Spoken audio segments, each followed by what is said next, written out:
Dah. So, aku menggunakan rod terbaru daripada Seahawk, Flexis RX.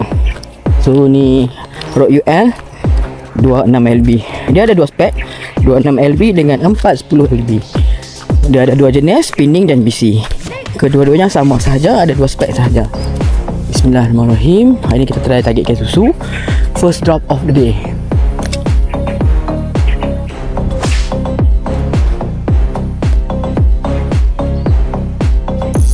So hari ni kita try main bersantai sikit. Kita lari daripada target. Kita main bottom pelampau, targetkan susu. Okay, so, bottom ni macam biasalah. Okay, bottom ni baling dan tunggu. Nampak balu tekan pelampau ni.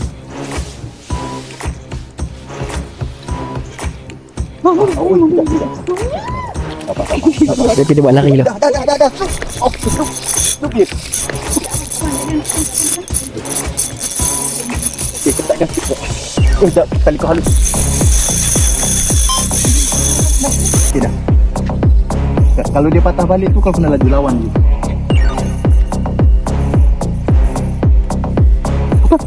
Bang, jaga sini.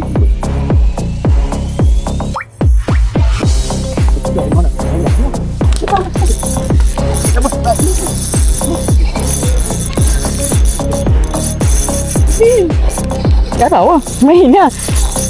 Mana ada pilih, main ni.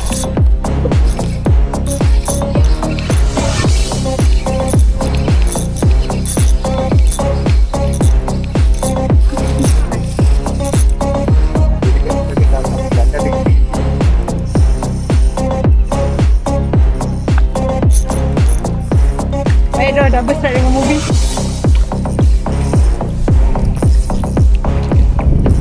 Kami menggunakan rod Flexis slide. Okey.